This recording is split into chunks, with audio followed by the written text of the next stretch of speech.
नमस्कार, मैं धर्मेंद्र कुमार प्रगति क्लासेस के यूट्यूब चैनल में सभी का बहुत बहुत स्वागत। बात करेंगे प्रगति परीक्षा वर्दी वाला टेस्ट सीरीज क्रमांक 2। काफ़ी यूनिक प्रश्न लिए गए हैं, देख लेते हैं। सबसे पहला प्रश्न है, ग्रीन हाउस गैस की संकल्पना किसने दी? तो ग्रीन हाउस गैस जो है उसकी संकल्पना जोसेफ फोरियर, याद रख लेना, जोसेफ फोरियर ने दी थी। ये शब्द याद रखना, ग्रीन हाउस गैस की संकल्पना जोसेफ फोरियर ने दी थी। ग्रीन हाउस क्या होता है, मैंने आपको बताया था एक बार पिछले वीडियो में कि जो सूर्य के प्रकाश से जो भी किरणें पृथ्वी पर आती हैं, ठीक है, जो भी किरणें पृथ्वी पर आती हैं तो ये पृथ्वी पर दिन में आ तो जाती हैं, लेकिन शाम होते ही जब ये किरणें ऊपर की ओर जाएंगी, ठीक है, ये वापस जाएंगी तो वायुमंडल में, ये क्या है, वायुमंडल में बहुत सारी गैसें रहती हैं, जैसे कि CO2, CH4, कार्बन मोनोऑक्साइड, जल वाष्प, SO2। तो ये क्या करती हैं, और ओजोन, ये इनको वापस जाने से रोकती हैं, और वापस जाने से रोकती हैं और पृथ्वी पर वापस कर देती हैं, जिससे कि रात में भी टेम्परेचर समान रूप से बना रहता है। इस प्रक्रिया को कहते हैं ग्रीन हाउस प्रभाव। यानी कि दिन में सूर्य का प्रकाश पृथ्वी पर आएगा और रात में जब ये गर्म किरणें पृथ्वी से ऊपर जाएंगी तो वायुमंडल में उपस्थित ये गैसें CO2, CO, जल वाष्प, SO2, CH4, ओजोन, ये वापस पृथ्वी पर कर देती है, जिससे कि रात में भी पृथ्वी का टेम्परेचर समान रूप से बना रहता है। इसलिए ग्रीन हाउस प्रभाव एक निश्चित मात्रा में जरूरी है पृथ्वी के लिए।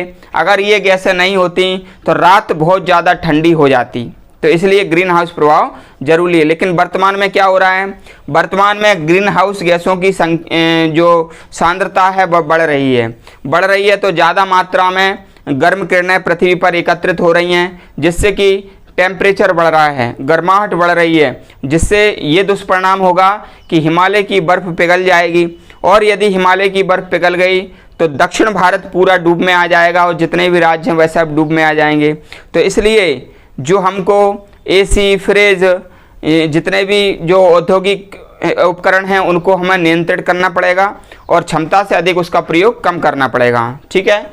तो ये ग्रीन हाउस की संकल्पना सबसे पहले 1824 में किसने दी थी? जोसेफ फोरियर ने दी थी। तो ये पहला क्वेश्चन हमारा कंप्लीट हुआ। क्वेश्चन नंबर 2 देख लेते हैं। जैव विकास को सर्वप्रथम किसने समझाया? तो जैव विकास को सबसे पहले लेमार्क ने समझाया था।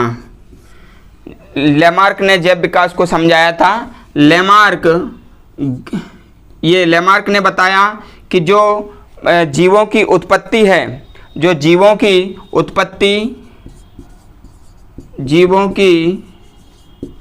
उत्पत्ति तथा उनके पूर्वजों का इतिहास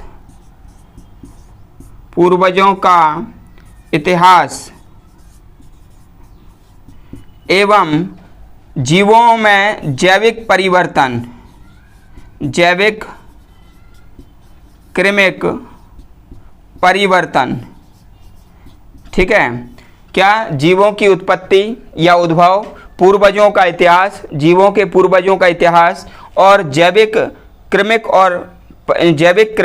परिवर्तन, इन सब के बारे में लेमार्क ने बताया, ठीक है। और लेमार्क कहाँ के थे? फ्रांस के, ठीक है, याद रख लेना। अगला प्रश्न है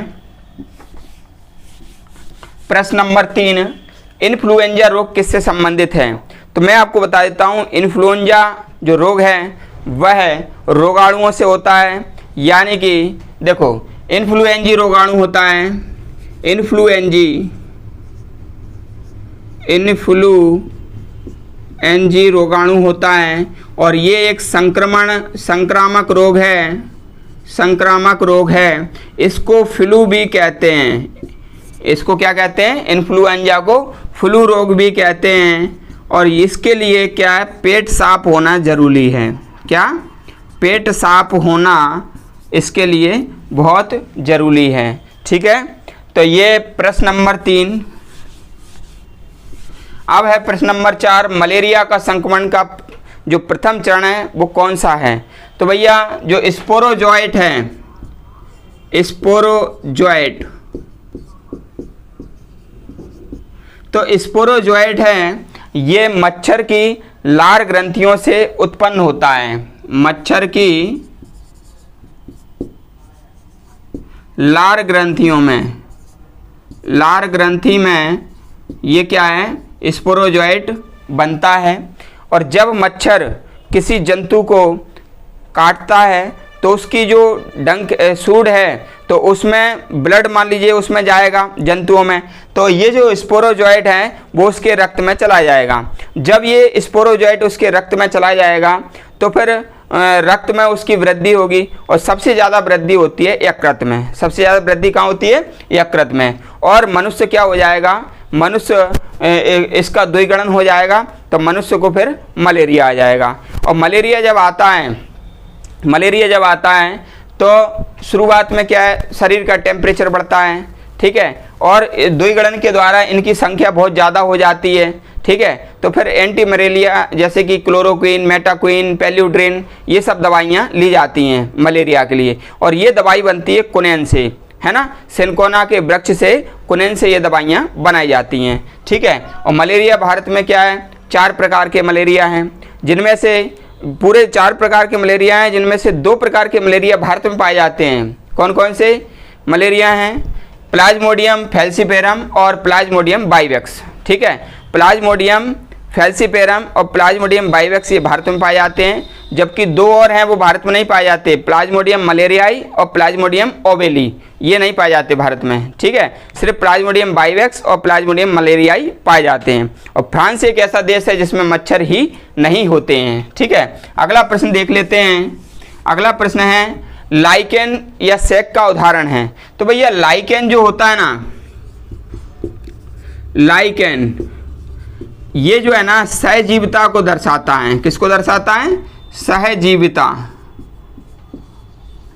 सहजीविता को दर्शाता लाइकेन। इसमें कवक और शैवाल आपस में मिलकर के रहते हैं, कवक और शैवाल आपस में मिलकर रहते हैं, है ना। और लाइकेन जो है शब्द सबसे पहले दिया था थियोफ्रेस्टस ने। ये जो लाइकेन शब्द है, लाइकेन शब्द है, वो शब्द का प्रयोग सर्वप्रथम किसने किया था? थियोफ्रेस्टस ने, थियोफ्रेस्टस ने किया था। और ये वनस्पति विज्ञान के जनक हैं, वनस्पति विज्ञान के जनक कहे जाते हैं। ठीक है, थियोफ्रेस्टस को वनस्पति विज्ञान का जनक कहते हैं। ठीक है, इनकी एक बुक है हिस्टोरिया प्लांटेरम, जिसमें 500 प्रकार के पौधों का इनने अध्ययन किया, हिस्टोरिया प्लांटेरम में। ठीक है, तो याद रख लेना कि लाइकेन शब्द का सबसे पहले प्रयोग किया था थियोफ्रेस्टस ने। और लाइकेन सहजीविता को दर्शाता है, जिसमें कवक और शैवाल आपस में रहते हैं। कवक शैवाल की बीच की कड़ी लाइकेन को कहा जाता है। अगला प्रश्न देख लेते हैं। अगला प्रश्न है एक बाइट कितने के बराबर होता है? तो एक बाइट 8 बिट्स के बराबर होता है, 8 बिट्स के बराबर होता है। और 2 निबल के बराबर होता है, 2 निबल बराबर 8 बिट्स, 8 बिट्स। तो एक निबल कितने का हो जाएगा? 4 बिट्स का। एक निबल बराबर 4 बिट्स का होता है। ठीक है ना, हमेशा ध्यान रखना। और इसकी सबसे छोटी इकाई है वाइट। ठीक है ना, सबसे छोटी इकाई क्या है? वाइट। ठीक है, तो वाइट नहीं बिट्स है। ठीक है, बिट्स सबसे छोटी इकाई कौन सी है? बिट्स है। और वाइट, एक बाइट बराबर 8 बिट्स होता है। 2 निबल मतलब 1 बिट्स 8 बिट्स होता है। और एक निबल बराबर 4 बिट्स होता है। और स्मृति की मानक इकाई ये होती है वाइट। स्मृति की मानक इकाई कंप्यूटर में क्या होती है? वाइट होती है। प्रश्न नंबर अगला देख लेते हैं। प्रश्न नंबर अगला है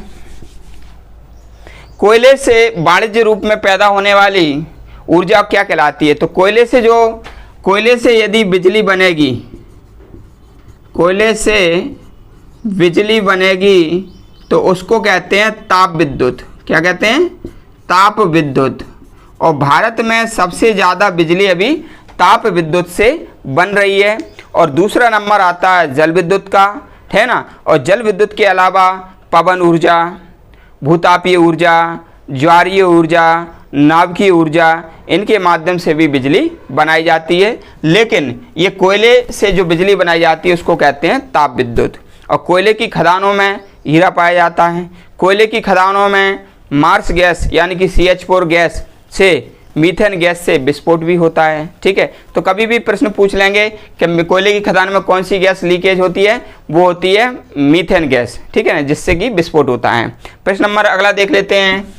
प्रश्न नंबर अगला है डेल्टोनिज्म। ठीक है ना, प्रोटेनोपिया भी कहते हैं, प्रोटेनोपिया। तो प्रोटेनोपिया जो रोग होता है इसको कहते हैं वर्णांध। क्या कहते हैं? वर्णांधता, वर्णांधता कहते हैं। और इसको डेल्टोनिज्म भी कहते हैं, डेल्टोनिज्म, डेल्टोनिज्म भी कहते हैं। तो डेल्टोनिज्म या प्रोटेनोपिया या वर्णांध, तीनों एक ही रोग है। आपको लूसेंट में सिर्फ वर्णांधता दिखेगा, ये दोनों नहीं दिखेंगे। ठीक है, लेकिन आजकल प्रश्न क्या है, डिफिकल्ट रूप में देते हैं तो इनमें से नाम आ जाएगा। तो भाई वर्णांधता जो रोग है, डेल्टोनिज्म बीमारी है, उसमें ये वंशानुगत बीमारी है। कैसी है? वंशानुगत बीमारी है। और इसमें क्या है, रोगी को हरे और लाल रंग में भेद समझ में नहीं आएगा, हरे और लाल रंग में भेद समझ में नहीं आएगा, है ना। तो ये याद कर लेना। अगला प्रश्न है हीरे की चमक का कारण क्या है? तो हीरे की जो चमक है, हीरे की चमक, ये होता है पूर्ण आंतरिक परावर्तन, पूर्ण आंतरिक परावर्तन। अपवर्तन बिल्कुल नहीं होना चाहिए,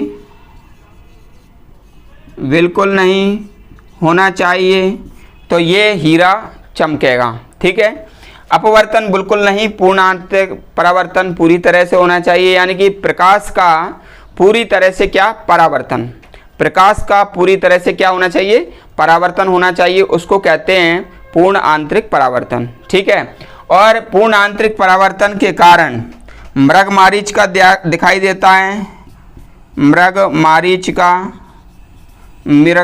का दिखाई देता है रेगिस्तान में। और ऑप्टिकल फाइबर,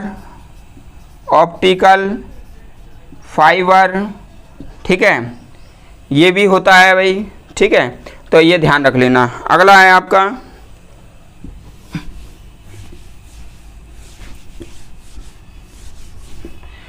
पहाड़ों पर चावल पकाना कठिन होता है, क्यों? तो सीधी सी बात है कि जो पहाड़ होते हैं, पहाड़ रहेंगे ऐसा ऐसा रहता है।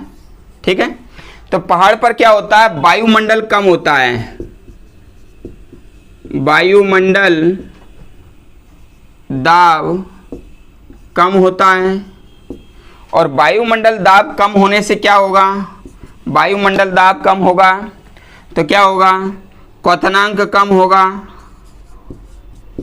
क्वथनांक कम होता है। और क्वथनांक कम होगा तो क्या होगा, जो पानी है वो 100 डिग्री सेंटीग्रेड से कम पर उबल जाएगा,